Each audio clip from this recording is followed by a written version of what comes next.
Coffee is a big part of my day. Not only does it help me get through the morning, but I just really love the taste of good quality beans. Trade is a subscription service that brings great coffee from indie roasters all over the country right to your door.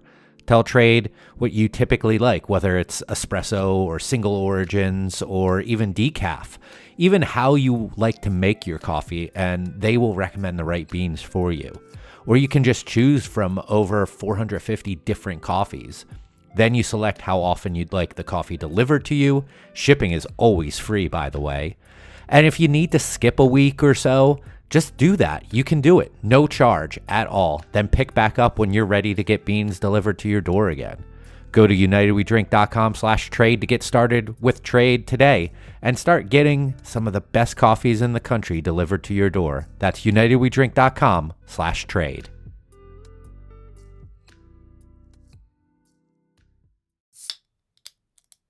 The opinions and statements in this podcast do not represent those of the host's employers, coworkers, family, or imaginary friends. Now enjoy the show. Happy hour? More like amateur hour. Welcome to United We Drink.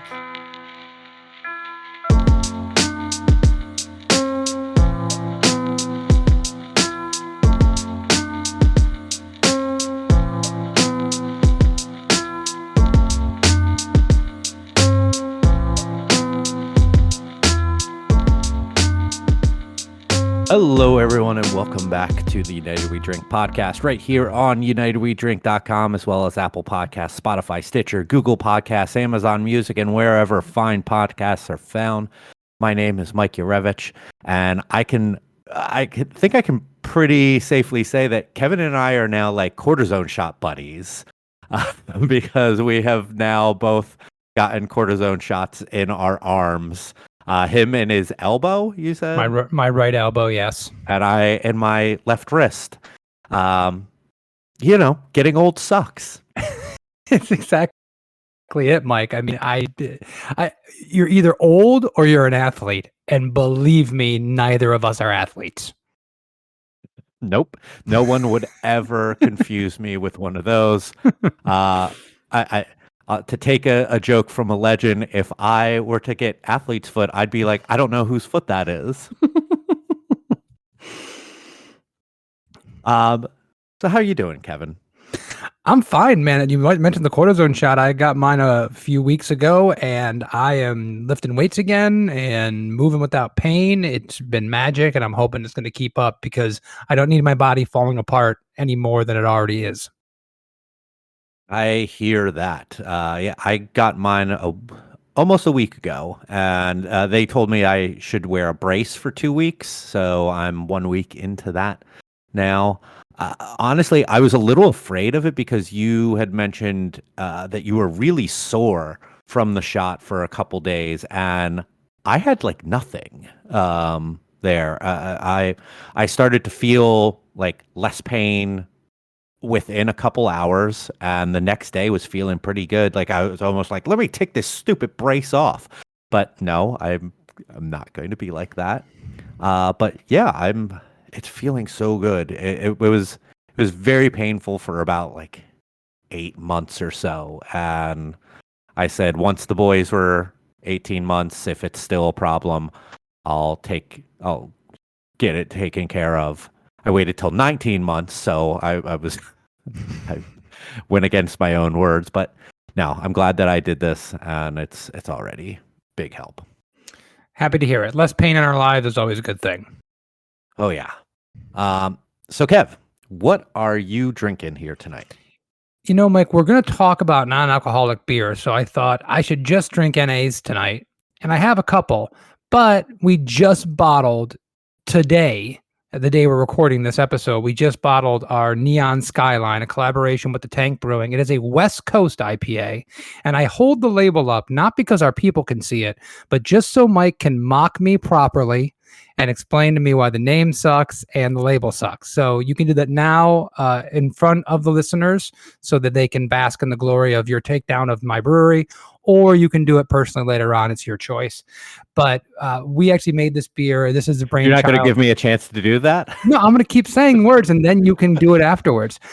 This is a brainchild. This is a collaboration beer between us and the Tank. So obviously a lot of minds on this beer, but I give Ralph Renault, our head brewer, so much credit for making this beer. The idea of making a West Coast IPA came from Old Favorite Friday, of drinking all these classic old West Coast IPAs that we loved. And I eventually said, Ralph, can we just make one of these so I can have more of it and I can have some in our brewery?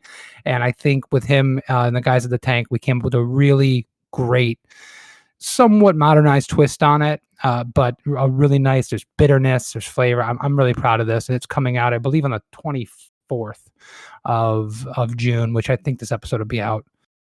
Or maybe it'll be out by that time. Yeah. So yeah, if you're around, you definitely should check this beer out. Now, Mike, go ahead and take it down. I like the name. I think that's a cool name because I feel like names like that too often get put with the hazies. And I will say, I'm not crazy about that font, but I do like the skyline. I think that's really slick looking. So Ben Wilson to Ben. From the brewery as well. It's all Ben and Ralph. They're the people that actually do stuff around there and actually make these great beers. And I saw the either yesterday or today, Cascade, Chinook, and is it Centennial? I'm terrible with this, but there's those three I believe are in there. But there's a hop called Bergamot. Mm-hmm. And I forget the other one. There was one Hydra. other. Yeah, there were two ones that I didn't know, and then there were three like classic C's. Yeah, so I know Bergamot's in there. It might be Hydra, but these are hops from a Michigan producer called Hang 'em High. They're proprietary hops. Ralph has fallen in love with everything. He thinks that the Chinook and Centennial that we're getting from Michigan are the best of those two hops he's ever had, and we got this as as kind of like an experiment to see if we like these hops, and he's really, really happy with them. And the guys at Hang 'em High are awesome. So it's all, and also there's a thiolized yeast here that that was my next question. So it's a really nice modern take in the fact that we're using different hops. We're using, more modern and kind of newly developed yeast strains to change the flavor profile and not just do the citrus, but add a little tropical, but still keep it citrus, still keep it, there's basil, there's herbiness to go along with some actual bitterness. So I'm pretty proud of it. We've got 40 cases or so, Mike. I'll make sure I get you a 6-pack. Dope. I'm drinking an NA beer. I am having I just picked this up for the first time today. Brooklyn's Special Effects Pilsner. They have an IPA in this series, and I decided to go with the Pilsner because I really like Untitled Arts Italian style Pilsner NA beer. This I dig. It's got a hint of that sweetness I feel like you get in a number of NA beers that as it warms up gets a little off-putting. But I got to point out something that I really dislike on this can. Tasting notes. Clean. Classic. Golden. None of those are tastes. You could possibly argue for clean, but you'd be really stretching it. Classic and golden are not taste. You've never tasted golden before? I guess I haven't. Maybe you're just not high end like the rest I have of us. tasted bronze and silver. Well, that's the problem. You wait till you get to platinum, then you're going to be really, really arrived, my friend. But yeah, I also have a little bit of a bourbon that the name is escaping me right now for a moment, that my wife got me for Father's Day that is very nice. I also am owed a bottle of bourbon from Kevin Abbott. Next time I see you, man, I'm not gonna drink it. I'm not gonna, we'll talk about that offline because I meant to text you yesterday and I forgot about that. But yeah, want to get that squared away. Cool. So we wanted to talk about NA. We've kind of briefly gotten into it on previous episodes, including the last one. And we are by no stretch of the imagination experts in this category. We are very new to it. I am very excited about it. Kevin, are you? As am I. Yeah, absolutely. Okay.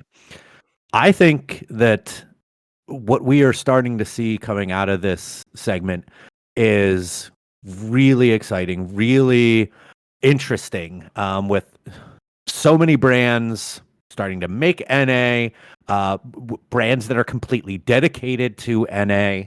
And I think that this is at a good time in the world, in drinking culture or whatever. I, Craft beer has some reputations within its circle of binge drinking and partying and stuff like that. Things that aren't good for your body. And being more responsible about your alcohol intake is something that I think a lot of people are really learning about, sometimes in the hard way. And along come these options for people to cut down on alcohol intake, those who want to quit altogether. And NA beer used to have a really big stigma, and maybe rightfully so, as being pretty shitty in taste. There were some decent ones out there. Yeah, I had my experience when I was going through a DUI that I had now 15 years ago, something of that nature, where I couldn't drink and I would go to parties and I'd grab a Bucklers and I remember Hockenbeck. that being your one, yeah. And those aren't bad beers. I honestly think they stack up to what I've been drinking recently, and that's not a bad thing. Is that still on the market? The Buckler? I seen Bucklers in the last 6 months. I don't know Hockenbeck or Hockeybeck. I don't know how exactly it's pronounced, but I don't know. I haven't seen that one in quite a bit. But I think there was one called Klaus Tower, another one that I had around that time that I thought was pretty good. Those were both the Hockenbeck and the Klaus Tower were both green bottle, kind of more like your Heineken, Beck's, skunky kind of beers. And I think both did the job and were pretty good. But that's my experience with that in the past. And then recently, Mike, you were actually the one that kind of got me started on this train in modern times, for the lack of a better term, because you were talking about how I believe it was you that was talking about how close the Guinness was to a real Guinness. And that's when I went and picked one up, a 4-pack, and tried it. And I've got one right here. And then started trying the Athletic stuff, the Sam Adams, a few other ones here and there, Stella's. And since then, I mean, it's been about a month or so. And every time I go to a party, a pool party, barbecue, I bring a 6-pack of Barrel of Monk's beer and a 6-pack or 4-pack of a non-alcoholic beer. And at the very least, I alternate back and forth. And by just doing the math there, as long as I bring a 6-pack and a 6-pack and I drink it all, which probably isn't true anyway, but as long as I'm alternating back and forth, I'm cutting my alcohol intake by half. I might even be able to drive home after a 4-hour party and only consuming 2 or 3 beers. And I love it. I'm really, really happy about it. And especially because there are some beers that have some really good flavor too. Yeah. I've been interested in this for probably at least a couple years, but never really pulled the trigger because I couldn't get myself over that stigma. And then a friend of ours, Tim Buds, started working at Athletic Brewing up in Connecticut. He's brewing up there, and he talked to me about how proud he is of the beers that they're making. And thought that there was a number of really good tasting ones. And I was like, you know what? I'll give this a try. I still didn't pull the trigger just yet. Ran into a guy at Publix that used to be a regular at my first brewery. And we exchanged pleasantries. We were talking a bit, and he was telling me, he's like, I'm sober now. I don't drink anymore. and he started telling me about NA beers that he found, and he's like, man, the Guinness is so good that it tastes just like Guinness, and he was talking about athletic stuff, and he seemed so into it, and I'm like, all right, now I gotta pull the trigger on it, and since then, I found some really good stuff like that Sam Adams, just the haze, and like you said, they are great for taking a break and filling in on like at a party or something like that. They're great for helping you create like sober days. Like I don't drink 2 days a week, and I would like to get to three. And I think that stuff like this is really going to help me with doing that and cutting out even more alcohol from my life.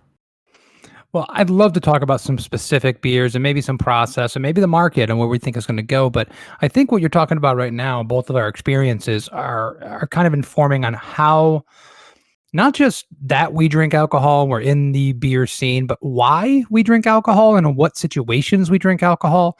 And listen, we're in the craft beer industry. We love craft beer. We love the taste, right? Mhm. We don't like everything about the craft beer industry, but we certainly like the taste of craft beer, specific craft beers. We love whiskey, you and I both, right? Yeah. I know you are appreciating wine more and more these days, and I was a big wine guy back in the day.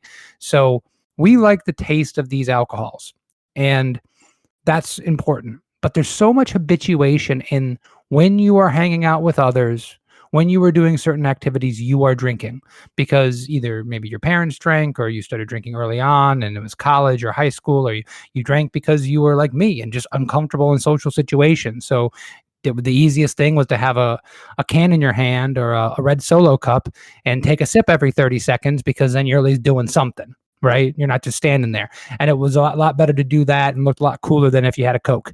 So I think a lot of people are in that camp and that they kind of need to do something. And yeah, you can grab some spindrifts and drink spindrifts all day long if you're at a cookout and a barbecue. There's plenty of people that don't drink, and that's fine.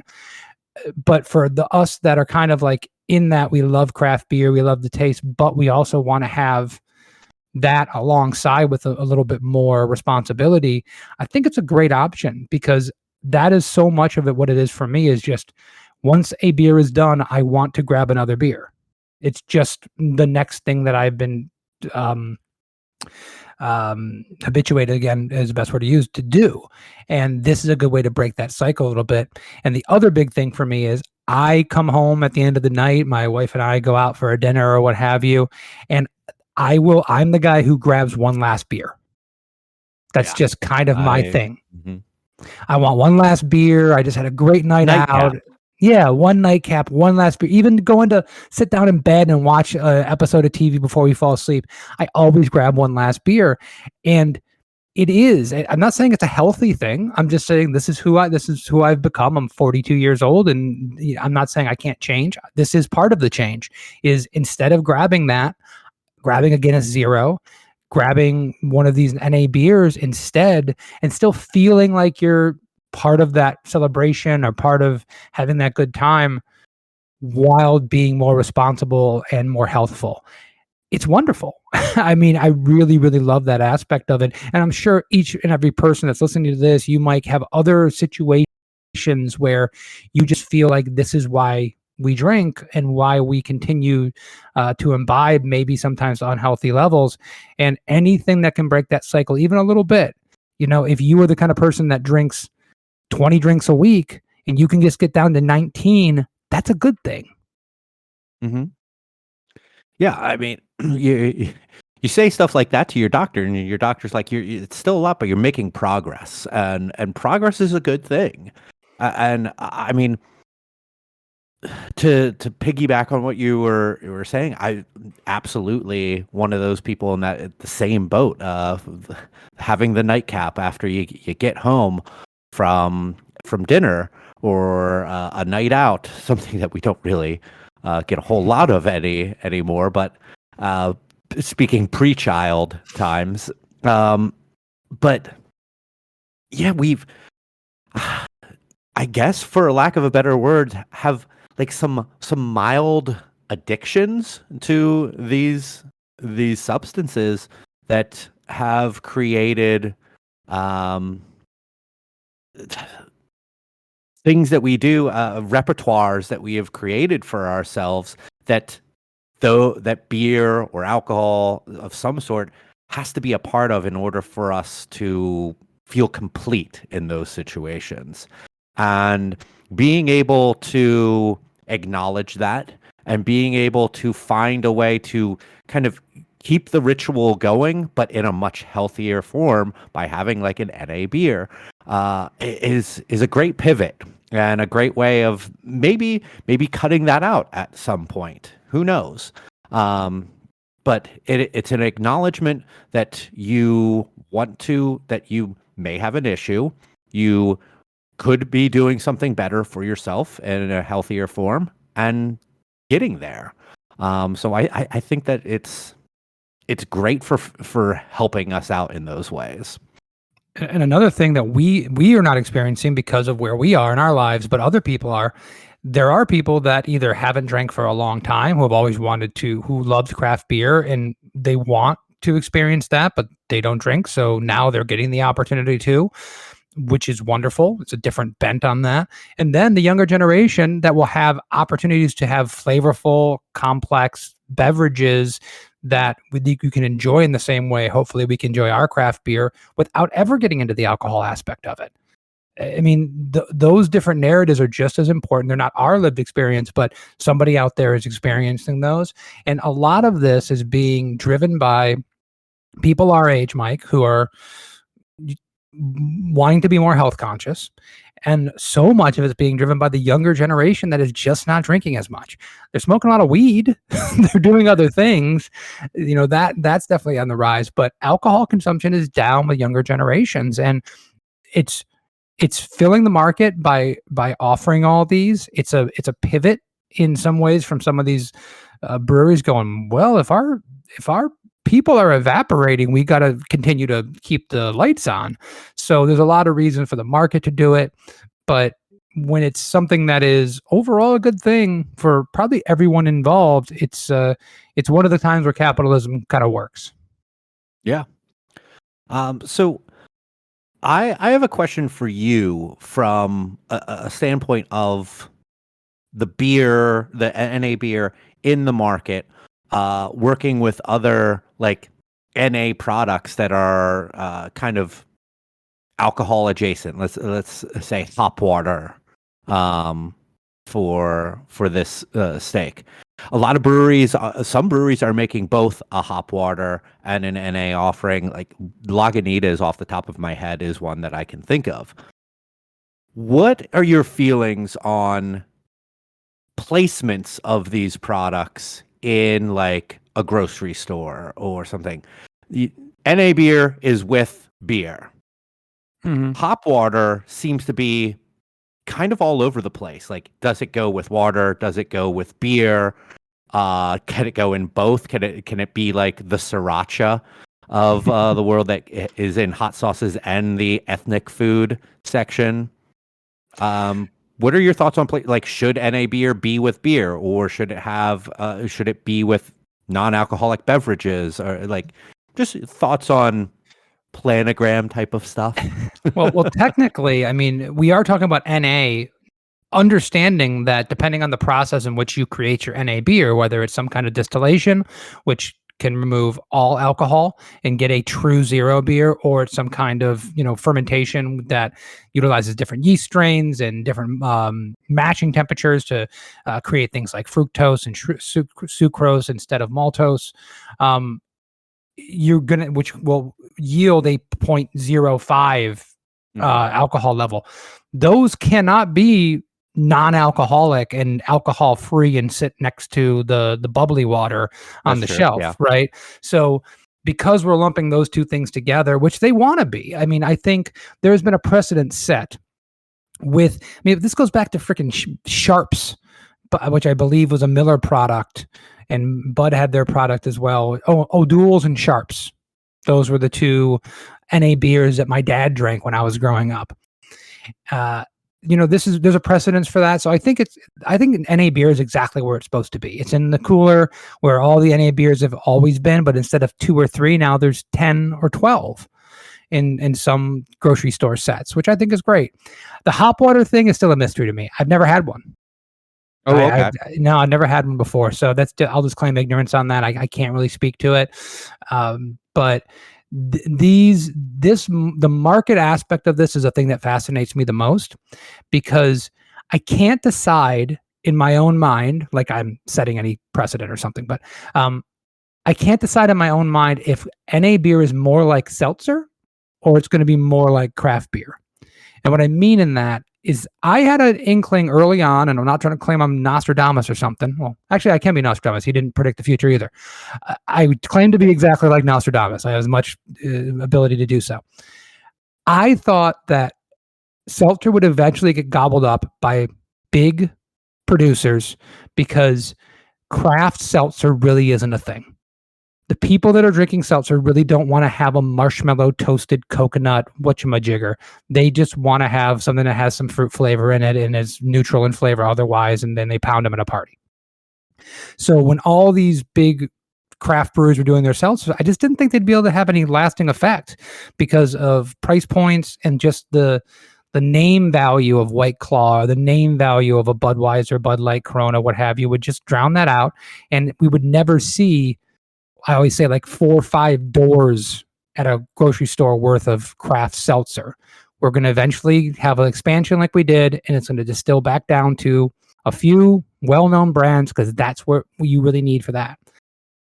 There's a possibility that NA beer is the same exact thing, that all the breweries we're talking about, even some of the big craft guys, aren't really going to be around doing NA beers in 5-10 years because it will be Athletic, it will be Guinness, it will be Bud, it will be the big guys that just kind of monopolize it. Maybe just the Haze will be the one that sticks, right?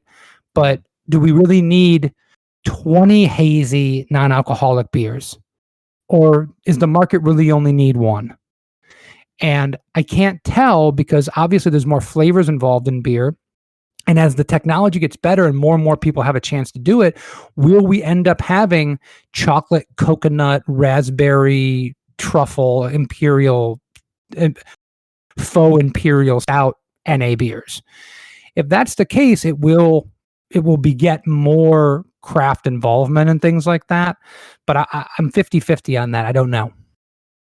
I get where you're going, and I think that you're probably not far off on that.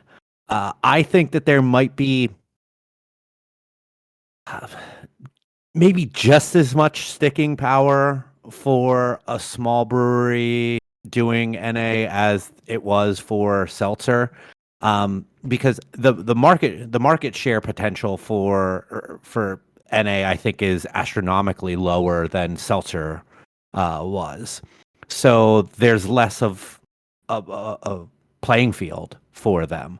Like grocery stores still like don't have that many NA offerings.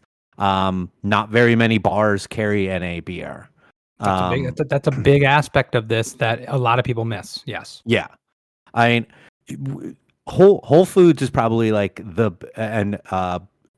Whole Foods and Total Wine are probably the best options down here for NA purchasing, and those are both off-premise things. They're way better than any grocery chain that I have been in. They're way better than even some of the other like ABC. I went into ABC today and it was abysmal for their NA offerings. It was like 6. And it was Stella.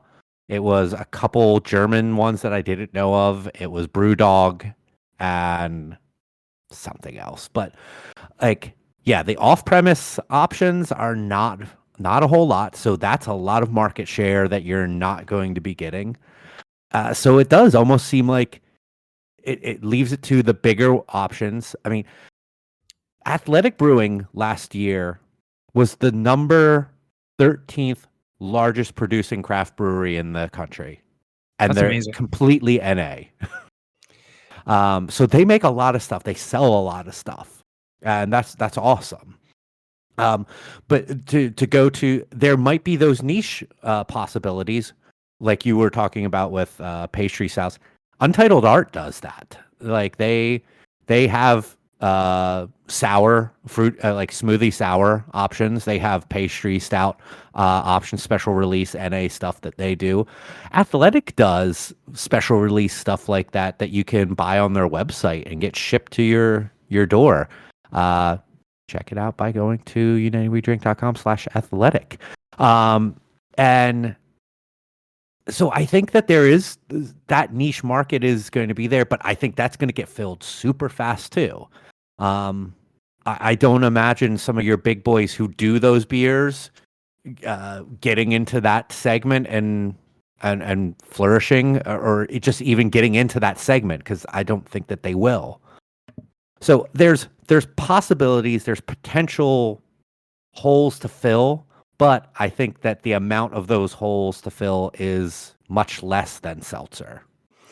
And the thing we go back to, and I can't remember if it was the last episode or the episode before, but at least in our market where we are, I go back to the conversations I've had with people in the grocery chains saying that craft is only around 2% of their beer sales. And if you look at that and you look at the monopolization of cooler space for a small amount of sales for the biggest grocery chain in Florida, and then think about what that small amount of sales are for the NA brands, and how much space are people really going to give to that? How much longer is the craft beer section going to be as big as it is? Right? We're already seeing those get pared down, and there's a big shift that we've seen, and we've talked about this pretty much every week, I believe, as long as I've been on this show, about the reckoning that's coming with craft beer. So it will be very interesting. I love hearing about Athletic being so high in production, but that kind of goes to that idea of the branding, right? Mm-hmm. Athletic is now is Athletic the Frisbee? Are they the Kleenex? Are they the brand that people it's not a facial tissue, it's a Kleenex, even when it's not Kleenex brand. Are they going to be, it's like White Claw. I've had people tell me, oh, did you bring any White Claws? Yeah. And they've got Funky Buddha seltzer, because a lot of people look at seltzer and say, well, flavored seltzer is a White Claw. Is Athletic going to claim that title? And then you'll have that as one of the major NAs, and they're going to be able to dominate and really hold on to their market share while other people struggle. And I literally had an email chain about non-alcoholic beer within the last couple of weeks with the partners at the brewery. And I talked about a couple different ways you can make non-alcoholic beer with the distillation methods or the basically different fermentation methods. But there's another one, it's called an alchemator, which literally takes alcohol out of in some liquid and separates it from all the colorful beer. You basically take a beer and make a seltzer and a non-alcoholic beer at the same time, right? The beer will be concentrated, and you have to add some extra water back into it to get your beer out of it. But the alcohol goes one way, the beer, quote unquote, beer goes the other way, and you've just used one batch to make a non-alcoholic IPA and a seltzer. Well, one of my partners at the brewery was toying with this project and thinking about doing seltzer and getting into the market, and bought an alchemator, and we used it, and we played around and made some decent seltzer out of it. And we never got around to making the NA beer because I never saw a market, because for us, 70% of our product is going into draft, and there's no draft play for NA beer. None. So a brewery my size, for a package play where I've got to do 500 cases to 1,000 cases a week to make any money off of it, I can't go from 0 to 1,000 overnight. So it just does not make sense for a brewery our size. Now, a brewery 2-3 times our size, which is still not that big, yeah, maybe they can make that work. I'm interested. Have you guys had any conversations about NA beers? Yeah, we did. I mean, I had a conversation with my boss 2-3 weeks ago about it, and I was kind of surprised when I brought it up to hear him say that he had been doing some research into the yeast strains that are used for making NA beer, and something that he ran into, and I haven't backed this up or looked further into it, But I guess with utilizing those yeast strains, you have to have pasteurization in place for them, something that we don't have. So it makes doing NA beer not really possible for us at this point. I know that now, if you have the alchemator, do you still have to pasteurize? Or do you how do you keep it sanitary adding water? Do you have to use you boil water for a bit and then you cool it down, bring it into there? Is that essentially what you would be doing? It's one way you can do it. I mean, there's way to filter water and make it so that it's relatively clean. And you stripped out. I mean, remember, you fermented out all the sugar, Yeah. right? So there's not a breeding ground for infection there anymore. You've just basically got the flavor compounds, and not all the flavor compounds, but some of the flavor compounds of a beer, and you just have to dilute it. But we never went far enough with the experimentation to know if it would be any good. And I've looked into the process, and I can't find anyone using an alchemator to make seltzer and non-alcoholic beer at the same time. I'm sure someone's doing it, but this was something that our partner Matt researched, and it's a great concept. I just didn't think it was going to work for us long term. I think that's one of the big things. I mean, when I was talking about this, Mike, I pulled out a piece of paper and I started writing down some numbers. How many kegs of non-alcoholic beer do I think I'd go through in a week? I got 12 draft handles, right? I need a draft handle to be producing at least minimum 2-3 half barrels a month off of a draft line for something like high gravity, 9-ounce pours, something like that. My tap room's not super busy. I know a lot of people would say 3 half barrels a week is piss poor, but in our tap room, that's where I need to be at. So I'm looking at this going, okay, let's say it's a low mover because people are here to drink alcohol for the most part. And we'll get me that will want to have a nightcap with it, or it's a curiosity, or they don't drink and they come along with their friend. Am I really going to move that much? And I just didn't think so. And then if I do the math and go, well, wait, 2 half barrels a month, that's a barrel a month. What am I going to do? A 4-barrel batch? So that the thing's not sitting around forever. And then if I can't put it in package, how would it work? The realities they weren't even close to making sense. And I'm all for experimentation and trying things out. And I don't want to close any door 100% because you don't know what I told my partners. If you can make an incredible NA beer that fills a niche that another one doesn't, it's the best hazy IPA. It's the best stout. It's a new style that no one's doing. Well, then maybe that thing has legs and we'll see if we can make it work. But if you're just going to enter the market with another beer that's kind of okay, or maybe not even that good because you just started doing it and you have no expertise, then there's no upside to that.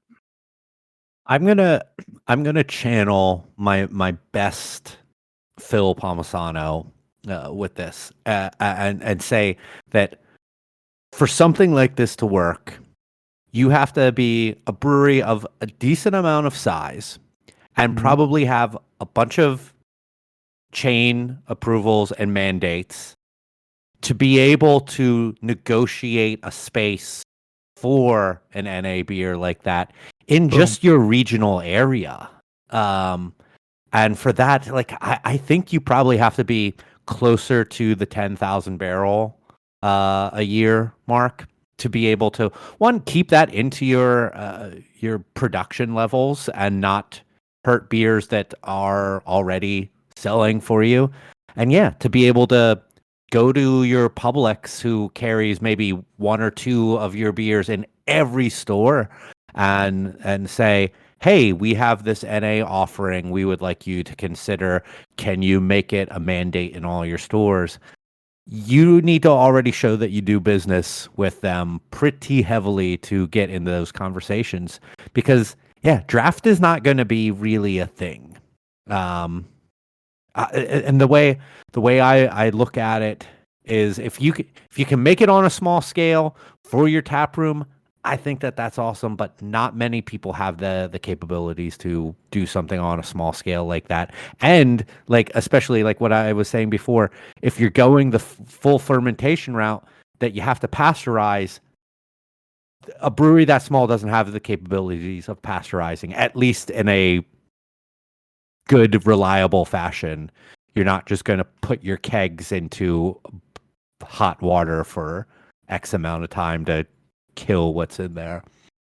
Mike, you broke that down about packaging and distribution in grocery stores beautifully. It's very similar in the way that I broke things down with my partners, talking about the package aspect of things, and it really reinforces the idea that I keep coming back to over and over again. We're all in the same business, but very few of us are in the same business, and I'm not in the same business as Cigar City. I never have been. I probably never will be. And that's okay. But to insinuate that because 5 people walk into your tap room and say, hey, you got an NA beer? And then you turn around and look and go, well, Brooklyn does. You might as well be saying, do you have a space program? Well, SpaceX does. Elon Musk does. Well, why don't you have a space program? Well, because I'm in a different goddamn business, right? Just because we both make beer doesn't mean that we're the same. And I think a lot of people forget that. This is where I feel like, from our size and our tap room, I would love it if our tap room had an option for that and for people who want that. We have wine, we have seltzer, we have cider available for people. We should just buy someone else's NA beer to help keep those people in our tap room and make them happy. I have no problem admitting that. Like, we carry Original Sin cider. We carry a number of different wineries. We have High Noon seltzers. Like, we should be able to just go like, all right, well, let's carry Athletic or Untitled Art or someone with our distribution partners. I don't know who our distribution partners carry, but like something that makes it, or from whoever we order our wine from. Like, we should just do something like that to give the option. We're making some money off of that. It's not like we're losing anything off of that. So I think for breweries that are of our size who want to give an option like that to your consumers, I think carrying one of those is good. So yeah. I just have to point out, for anyone who just heard Mike call High Noon a seltzer, I believe it's actually an RTD. And I don't want anyone to make a comment. And it says seltzer on the cans. I know that they're vodka based, but it says seltzer on the can. And by the way, and that's the thing. I don't know what the difference of some of these things are. I was trying to bust your chops. It wasn't very effective, obviously. The only reason that I said that is because when I talk with my distributors about seltzers and RTDs, they always mention High Noon with the RTD and not with the seltzer. But you, honestly, Mike, you're probably the right one in this situation. I know he's Googling already. So in the spirit of talking about some of these flavors, and the fact that I just opened up my Guinness, my non-alcoholic Guinness, and man, do I really, really enjoy this beer. Is this your first time having it? Oh, no. You've had it before. I bought it multiple times. It's really, really good. As I take a drink and take a pregnant pause, I want to talk a little bit about some of our favorite ones. We've mentioned a lot of them here or there, but also I'm interested in some of the ones that maybe you've tried that you did not like as much. And I know we try to be pretty positive about brands here, but I'm not going to take the piss out of some smaller brewery. But I will say, Just a Haze, not a fan. Okay. I actually bought a 6-pack of that beer, liked the first one until about halfway through. What you mentioned about that kind of overly sweet something that as the beer warms, it's just not as pleasant as drinkable. I found it coating my lips almost like aspartame, almost like a Diet Coke or a Coke Zero, which I drink, by the way, and I enjoy. But I expect that with a soda, and I don't expect it with a beer. And I ended up pouring out the end of my can, and I gave the rest of them away to my brother-in-law because he loves them. I have not just given, other than like my beer that I have plenty of availability. I'm kind of a hoarder. Like, I want to drink the stuff that I have. I'm happy to share when people are here, but I can't remember the last time I was just like, here, take this. I don't want this in my house anymore. And it was all because of this chemically sweetness that came off that I just found ridiculously unpleasant. And Honestly, if I had my choice between Just a Haze and Budweiser Zero, I'll take that Bud Zero any day of the week. Interesting. Probably a hot take, but and it won the gold medal. I mean, Yeah. people love this thing, and I found it kind of undrinkable. That was probably my first NA beer that I've bought for myself, and I was pleasantly surprised. I've bought it a number of times since then. I enjoy it. It's not my favorite, but I don't know if there's a thing about it being my first, and I've romanticized this NA beer. But Guinness Zero is probably the most surprisingly close to a real like full strength beer that I've had. I've heard some people say that as that warms up, it becomes very unpleasant. I have not had that issue. I did not let it get that warm for me. I have, and I have not had that problem. I've taken to a pool party, and put your can on the ledge or whatever, and I did not find that at all. But my favorite thus far has been Untitled Arts Italian Pilsner. I think that it does have that slightest hint of that sweetness as it warms up, but man, when it's cold, it's got that like noble hop character to it, the crisp, bubbly mouthfeel to it. It just tastes like you're having a really well-made Pilsner, and I dig the fuck out of that. I haven't tried anything else from Untitled Arts yet, but because I want to try the sours just for the shits and giggles. I don't know, like if I would like it. I don't want to try alcoholic towards sours, let alone non-alcoholic sours. I don't want to extend that experience. I want to repress it. I tend to want to go for like the traditional styles because that's just what I'm into. But I'm interested in trying some of these things. Like I've looked at Athletic's website before on some of their small batch stuff that they'll ship, and I'm like, man, here's a Pilsner, here is a double IPA, here's a sour with this, here's a sour with that, here's a red ale, here's an amber ale. Like they're doing so much cool stuff that I want to try, but like I don't want to end up dropping a shit ton of money on mail order beer like I used to do with real beer in my early days of getting into beer. It's like the trading culture where you're blowing hundreds of dollars on beer and shipping.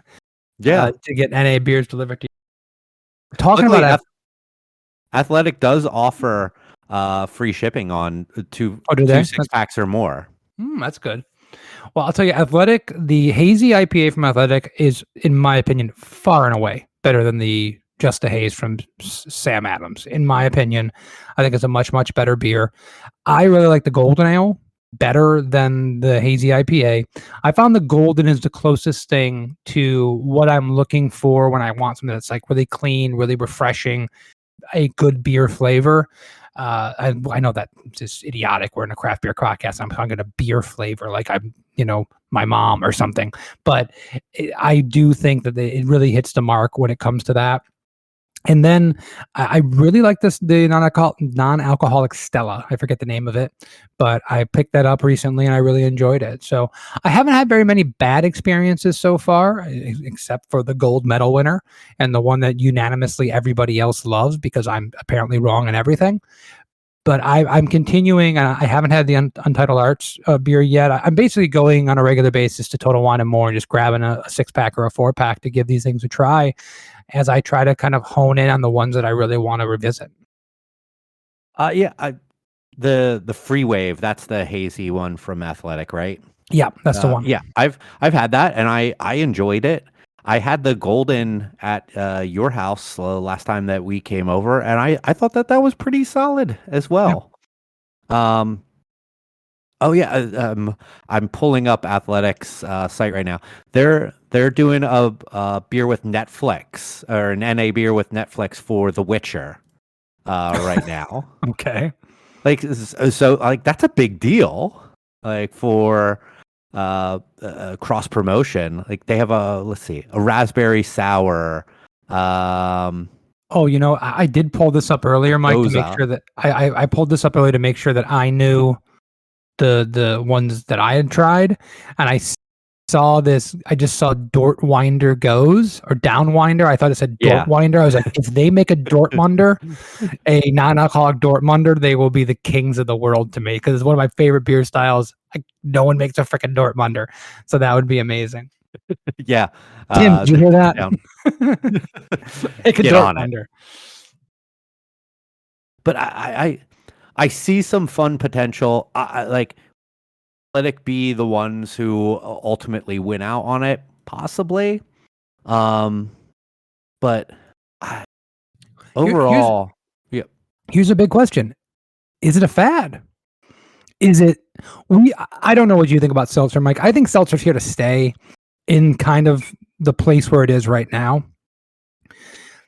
Some people disagree with me, but is this seltzer if it stays, or is it Zima? Is this Bartles and James wine coolers? Is this something that's going to have a big upswing and then come crashing down because there's no sustainability? Yeah, I don't think that it's going to be a crashing thing. I don't think that it's going to be a huge thing, though. Like it's going back to what I said earlier, I think that it has some staying power, like seltzer does. It might go up and then come down and just settle out into its valley or whatever. But I don't think that this is a like fad that we will see gone in a few years. I think that people are paying a lot more attention to their health now, and I think that this could be a very viable option for all of the things that we talked about, whether that be filler drinks or going completely sober or that nightcap at the end of your day, whatnot.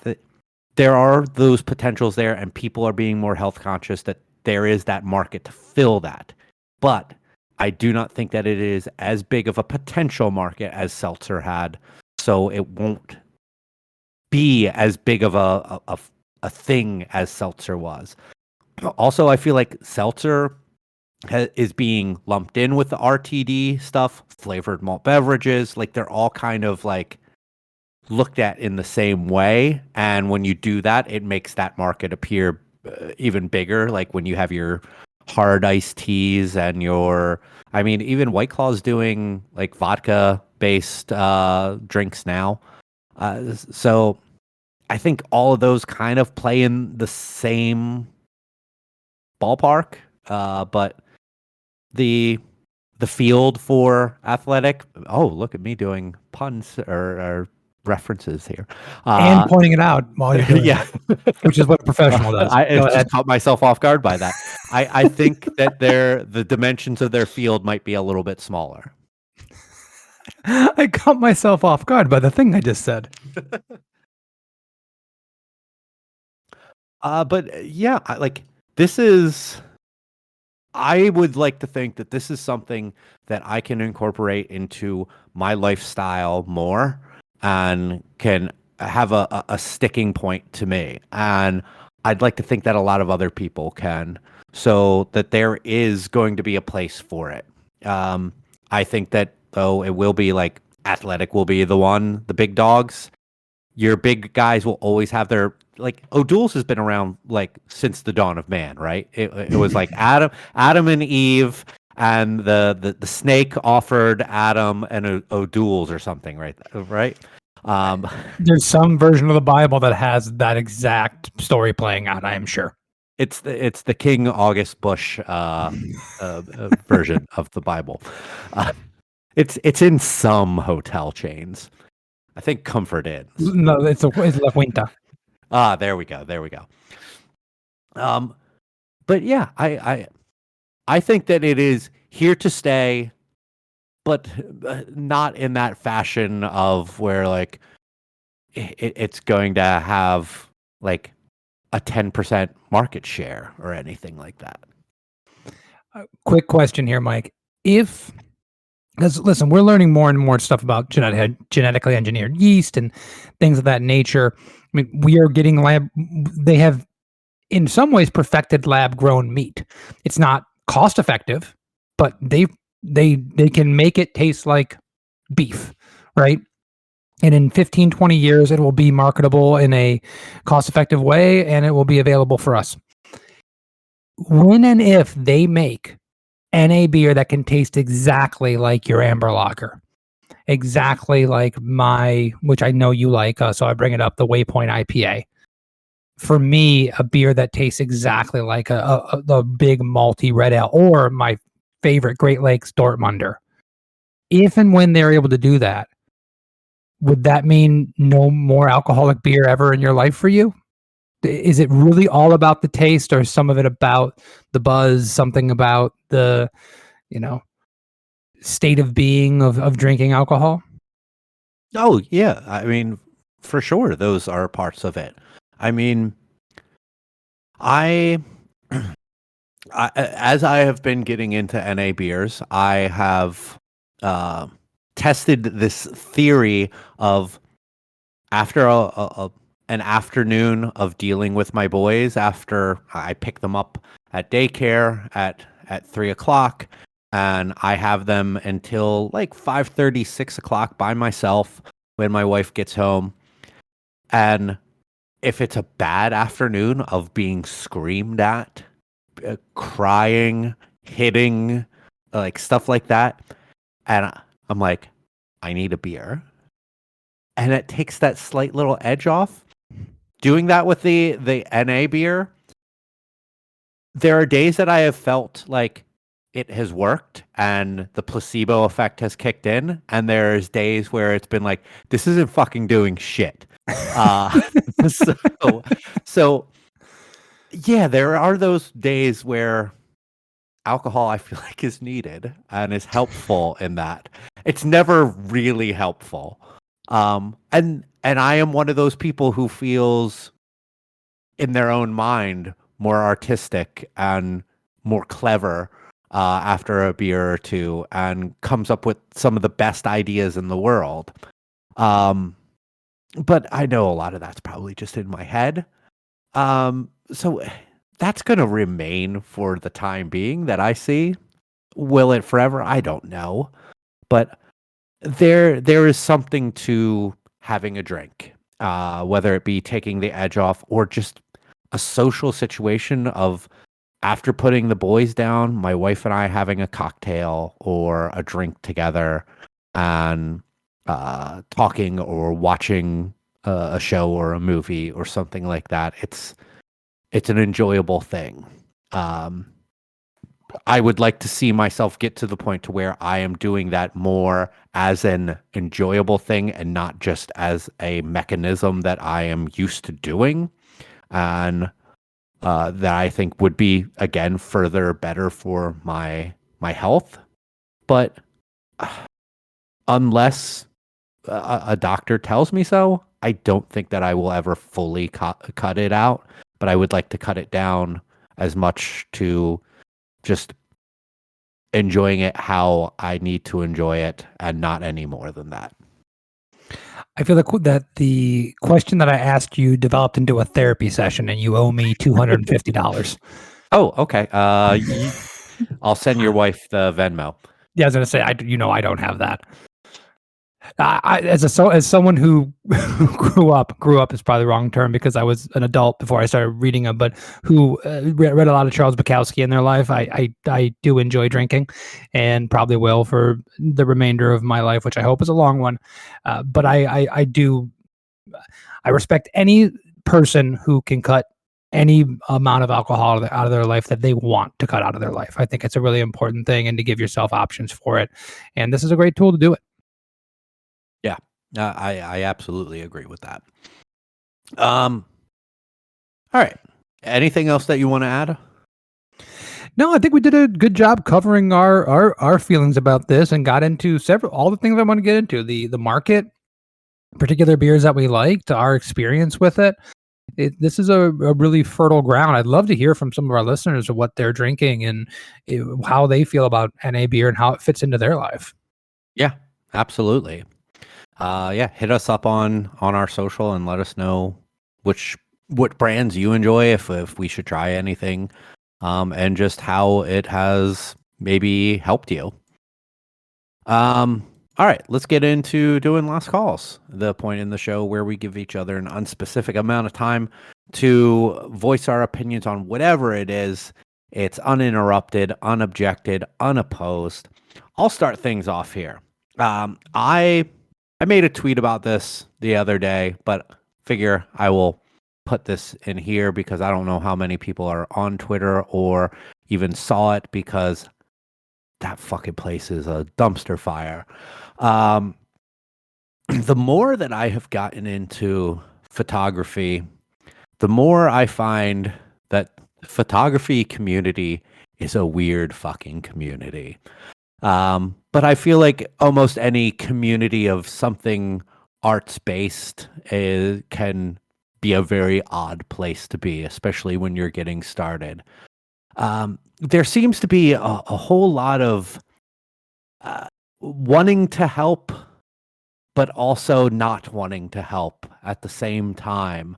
People want to teach, but they also want to not teach. They tell you, break the rules, but here are the rules that you really should be following, and they're the ones that I've come up with myself. Um, I it's frustrating because I am a person who is just looking for refining techniques. I'm not looking for a lecture on what that person considers to be good photography and art.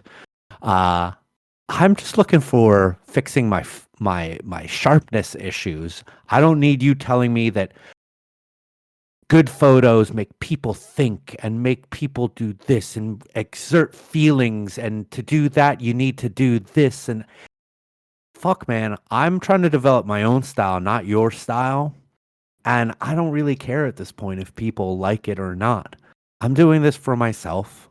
I'm doing this because I enjoy it. It's a cool art form that I have found, and it's somewhat therapeutic to me.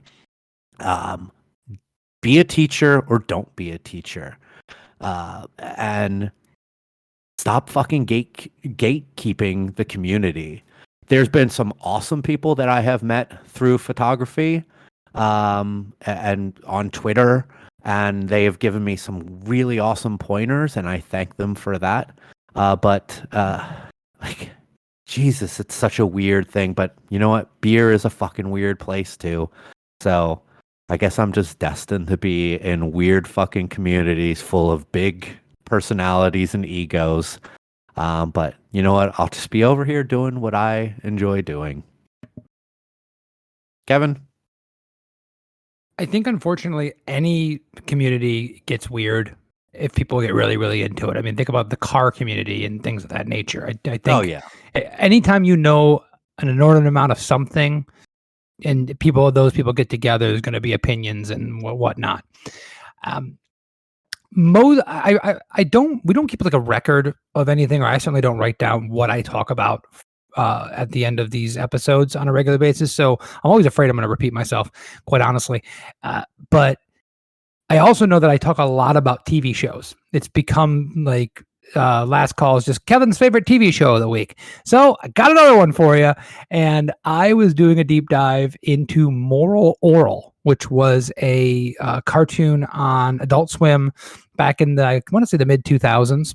And I just came to find out that there are like 100 videos up online talking about how brilliant and unappreciated the series is that have come out in the last 6 to 12 months, most of which done by people much younger than me. I mean, we're talking about people in their looks like in their 20s, where they would have not experienced this show in its first run, and it was never had a lot of popularity.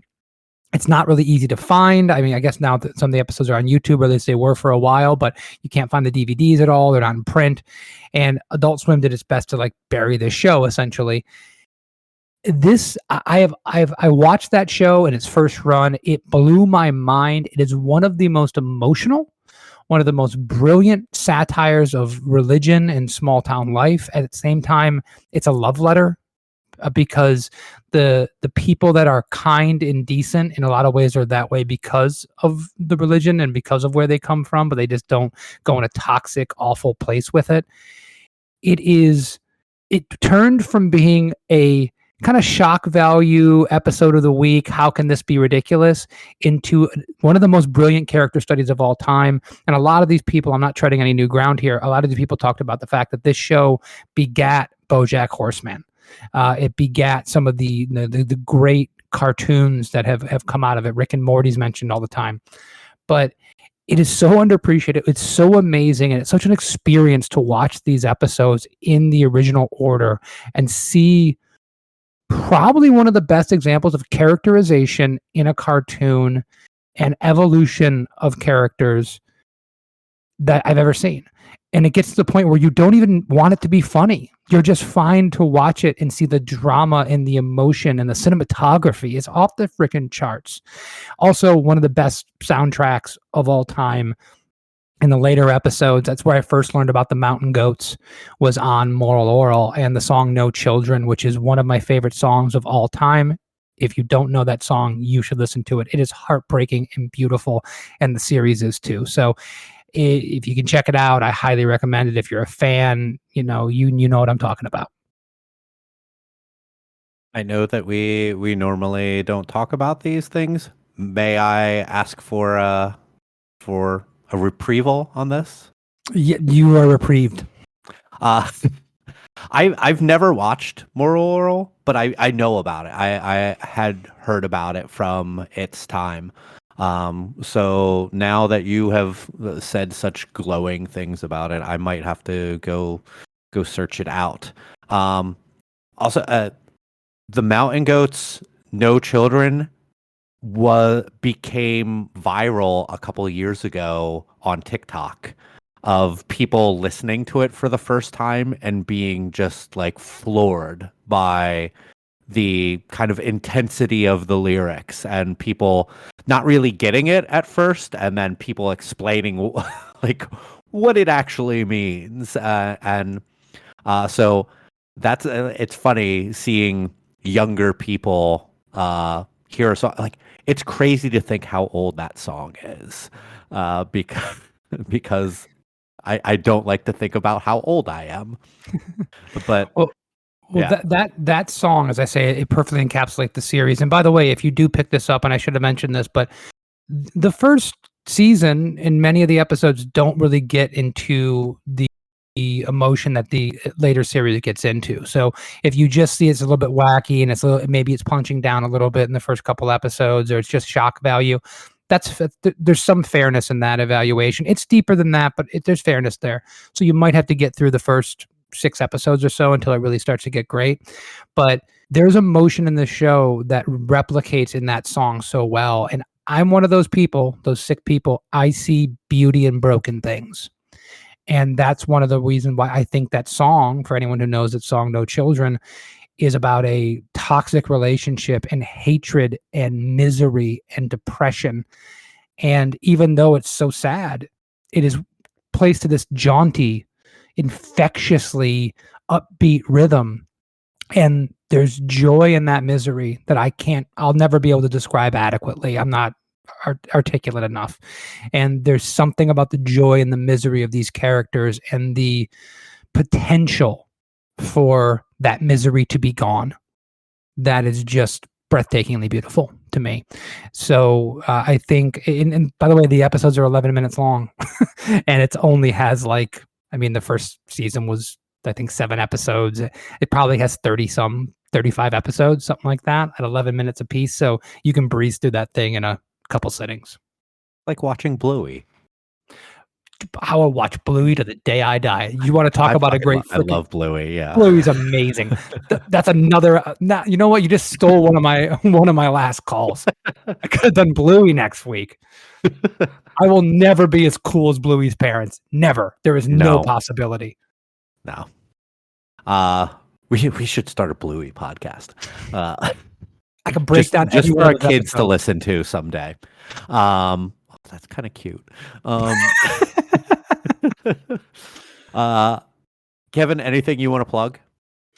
I really hope that anyone in the Florida area will check out this West Coast IPA from Barrel of Monks. So I highly encourage you to come down and give it a try. I'm really proud of it, and I really think that Ralph should be proud of this beer as well.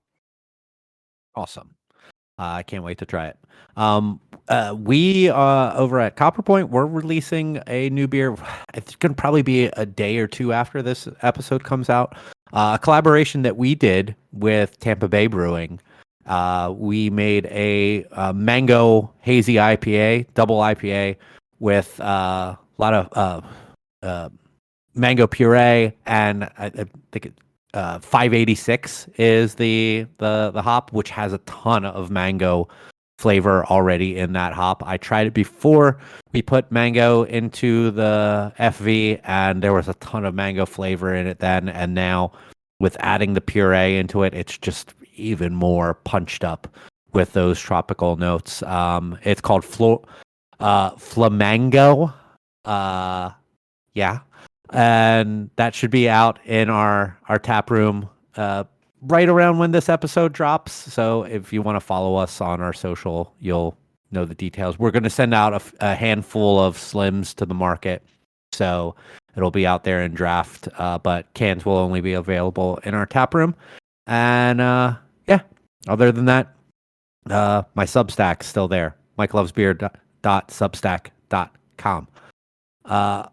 You can follow the podcast on our social media at United We Drink, on Twitter at United We Drink Pod, on Instagram. We're on all of the podcast streaming services such as Apple Podcasts, Spotify, Stitcher, Google Podcasts, Amazon Music, wherever you listen to your podcast. We should be there.